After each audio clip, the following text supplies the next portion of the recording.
I think at one point we played every song. You played every song? Yeah, every song live at different times. You know what I mean? But back in the early days, we played, every song off the first album. You know what I mean? And same thing with, I think, no, I take it back. A Demanufacture, we didn't play a Therapy for Pain. We haven't played that live yet. Never? No, never played it live.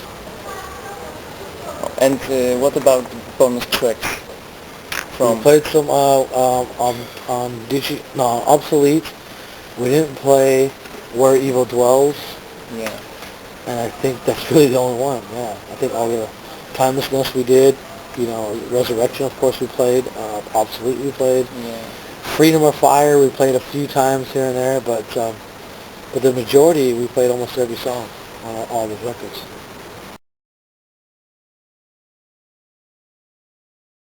I'd love to, but I don't know. I don't know about a book. Maybe online. Maybe with a that DVD. Cool. Maybe like put instructional DVD. Maybe a tab book with me playing the songs. That would be great. You know what I mean? With the music, so that way you could see it and read it, and however,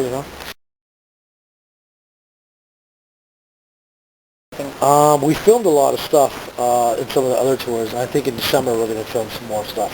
I would definitely love to put a live DVD out, you know what I mean, with a collection of all the songs.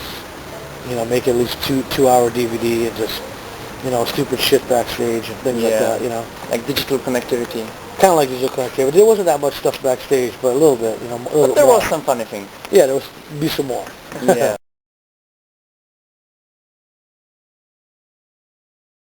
Yes, I don't want to mention her. No problem. Just, Some of them are embarrassing. I was always the kind of guy who wanted to start his own band. You know what I mean? I wanted to be the leader of my band. You know what I mean? That's why, I started Assassino and Divine Heresy. Those are my bands, and so, those are my babies. Same thing as Fear Factory was, back in the day until it was taken away from me. We'll not talk about that. No.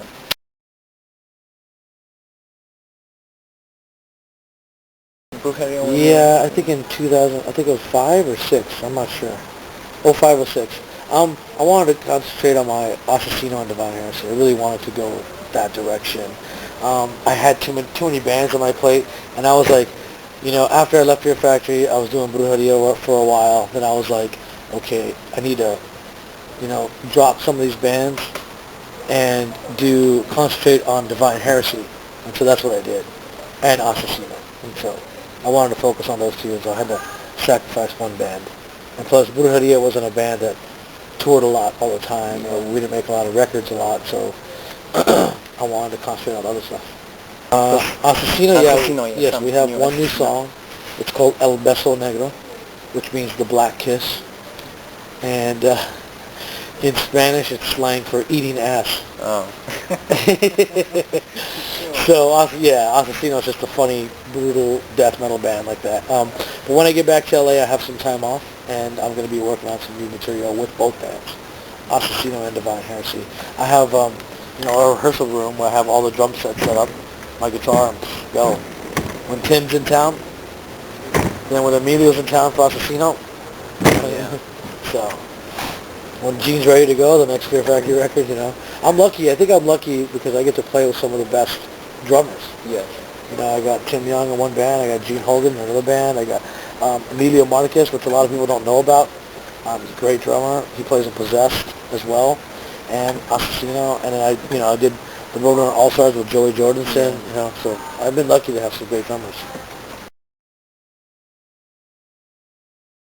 Yeah, I changed some gear. Like with the first Assassino record, I used just the Line 6. The second Assassino record, I used a 5150 mixed with a Marshall, JCM 800. Yeah. Divine Heresy, I mixed with a Marshall as well with the Line 6. And the new Fear Factory is all Line 6 with Mesa Boogie cabinets. So I mixed a lot of stuff out there. Sometimes I try to go for a little bit different tone, but it's hard to escape my right hand, because it doesn't matter what amp I play, you can tell it's me playing,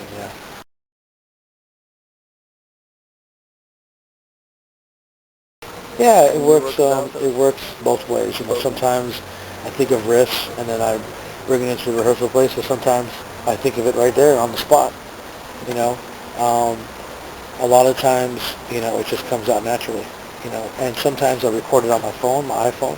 I just record it, I'll hum the riff, whatever it is, I'll hum it, and then when I go home, I'll get the guitar, record it on my computer with some drums on it, drum machine, stuff like that. On the manufacturer solo machine you used 6 strings. Yeah. And you switched to 7 on the manufacturer tour. Yeah. Yeah. Do you still have your first 7? Or my first 7 string, no, that's stolen. I got, I think it was 5 or 6 of them stolen. Yeah. Never found them. Nothing. They were gone. And they were the first universals. The one with the green dots, and the green inlays, and the green pickups, and all that stuff. Those was the first ones. And then I had the one with the gem one with the mirror pick guard.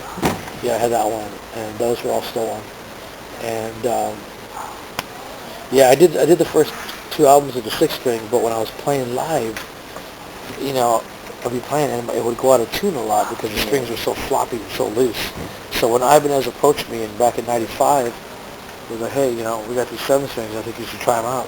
And I'm like, I don't know, Korn plays them, I don't know if I want to try it out.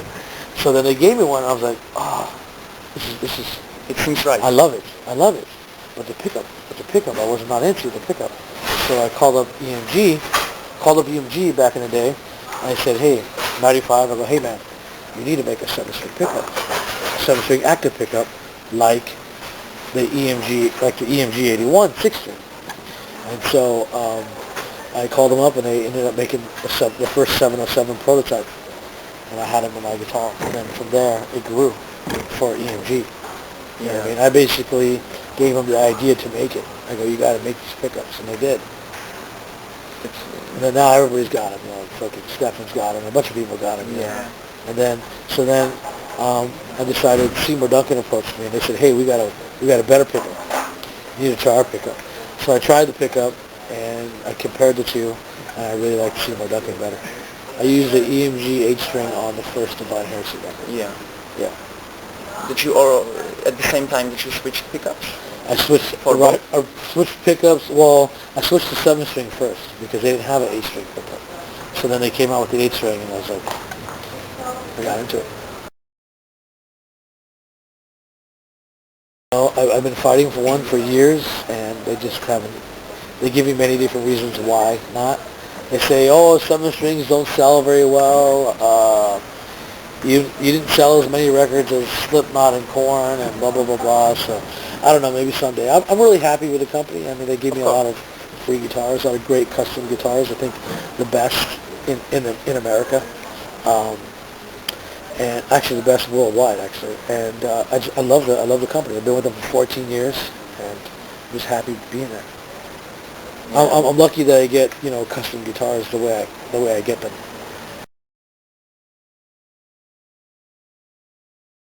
Favorite? All the time.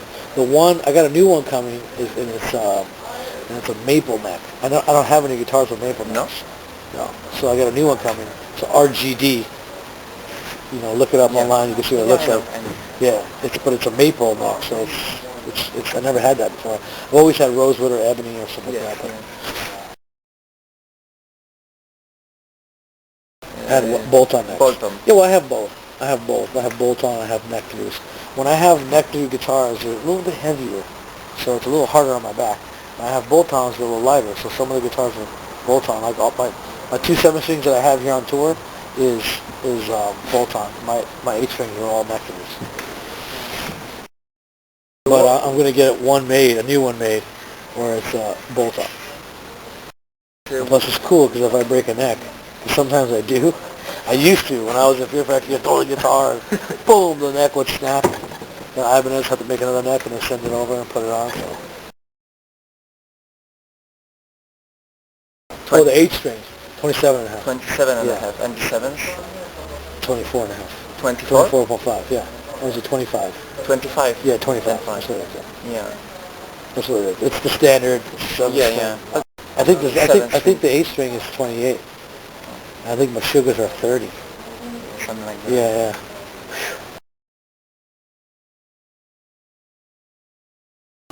Well, I've been using the Line 6 Veta 2 head just because it's consistent every night.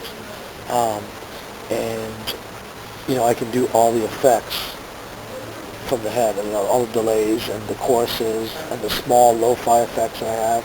And my guitar solos will have delays on it and stuff like that. It's just a much easier. You just plug it in and you go. So you don't use any overdrives, boosters, anything like that? In the head. In the head. Yes. It's all in the head. Everything. All the effects are in the head. That's why I love it. And I don't have to carry a lot of shit. Yeah. Keeping it simple. Well, yes and no. I mean, whenever you get one of those heads, if you don't know how to program stuff, it's not that simple. You know what I mean?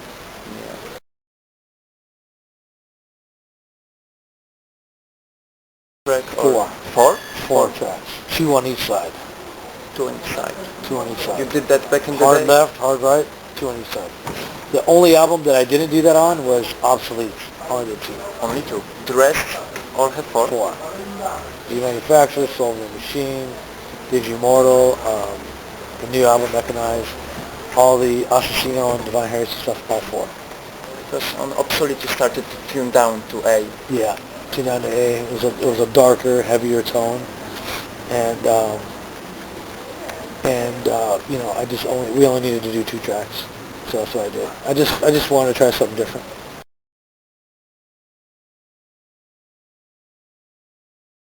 I felt like a rock star, a big rock star. Like I feel like a fish in a fishbowl.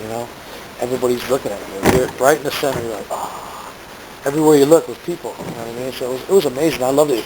It was a lot of freedom. You get to run around everywhere, and I love that. And we're going to do some more shows with Metallica in Australia. Australia, New Zealand, Japan. Yeah. That was just announced, I think, yesterday. Yeah, something like that. Something like that.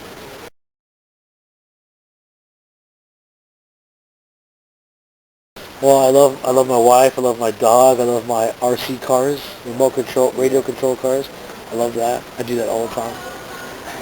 And really, my number one passion is guitars. Guitars and playing guitar. Do you collect guitars also? Sort of. Sort of. Yeah. Not really much of a collector. I collect my own. Yeah. I mean, it's true. I mean, I have a couple of guitars. I have a Dean guitar. It's the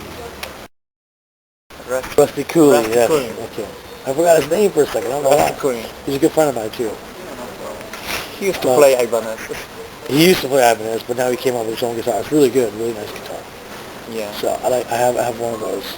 The neck is really thin. Really thin, yeah. So are my necks. My necks are 17.5 millimeter, which is pretty thin. You can't really go too much thinner. And I think Rusty's are about 18, are about the same. Yeah. They're very thin. And you have to be very careful with them on tour or they'll break. The necks are really thin. Cutaways for better, deeper cutaways for better access, and it has, I think you saw my 7-string that I have here had a deeper cutaway. Yeah. Rusty Cooley has a really deep cutaway. Yeah, a little too deep for me because I don't really need a shred that high, but for the type of player he is, he needs it that way.